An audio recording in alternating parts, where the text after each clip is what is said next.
Dear children, come back to online classes. Today we are going to see civics chapter number 5, working of institution.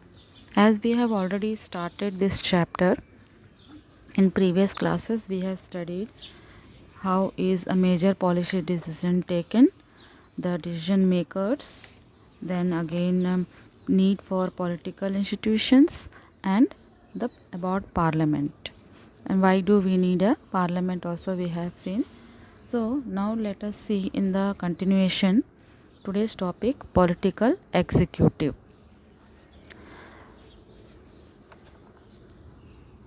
We have studied about the office memorandum in the starting of this chapter. A major policy decision is taken through a government order. An order issued by government is called an office memorandum. An office memorandum is a special order of the government. It is issued for day-to-day administration. It is a document typically used for communication with an organization. So, we have seen that the person who signed this document did not take this decision. He was only executing the policy decision taken by someone else. So here, what do you mean by executing? Executing means implementing. So we noted that the role of Prime Minister in taking that decision, but we also know that he could not have taken that decision if he did not have a support from the Lok Sabha. In that sense, he was only executing the wishes of the parliament. Thus, at different levels of any government, we find functionaries who take day-to-day decisions but do not exercise supreme power on behalf of the people. All those functionaries are collectively known as the executive. They are called executives because they are in charge of the government. Thus, when we talk about the government, we usually mean the executive. Now, let us see the topic, political executive and permanent executive. In this topic, we are going to see the difference between the political executive and the permanent executive. Democratic country, two categories make up the executive. One, that is elected by the people for a specific period, is called the political executive. That means those who are elected by the people for a specific period is called the political executive. Then all political leaders who take the big decisions fall in this category. The second category, people are appointed on a long term basis. This is called the permanent executive or civil services. People working in civil services are called civil servants. They remain in office even when the ruling party changes. But the political leaders changes when the ruling party changes. These officers work under political executive and assist them in carrying out the day-to-day administration. Now we'll see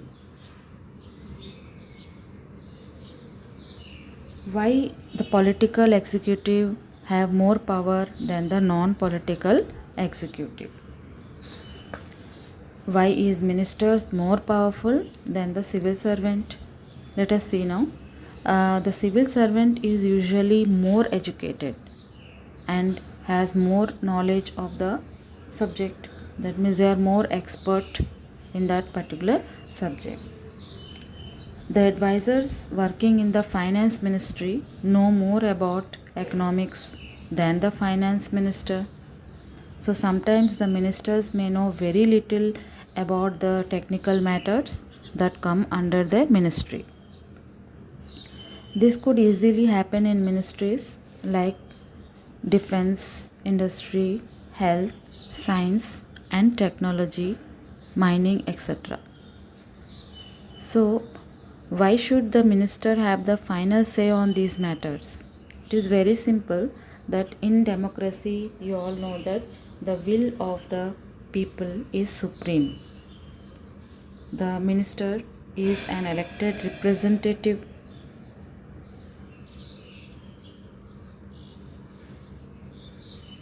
The minister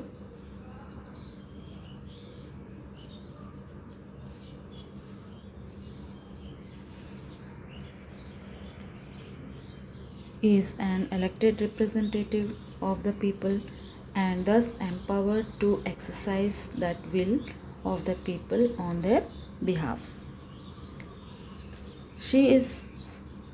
She or he is finally answerable to the people for all the consequences of her decision.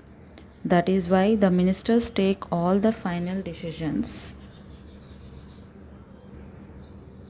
The minister decides the overall framework and objectives in which decisions on policy should be made. Here the framework means the basic structure of something. The minister is not expected to be an expert in the matters of her ministry. The minister takes the advice of experts on all technical matters, but very often experts hold different opinions or place before her more than one options. Depending on what the overall objective is, the minister decides. So that is why the minister is more powerful than the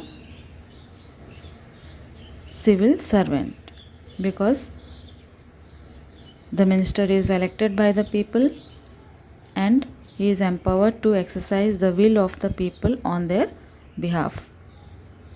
He is more finally answerable to the people for all the consequences of his or her decisions.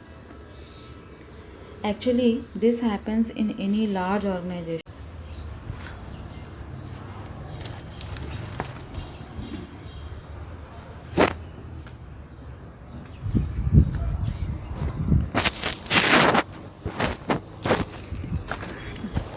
Happens in any large organization. Those who understand the overall picture take the most important decisions, not the experts. The experts can tell the route, but someone with a larger view decides the destination. In a democracy, elected ministers perform this role. So let us see the difference between political executive and permanent executive.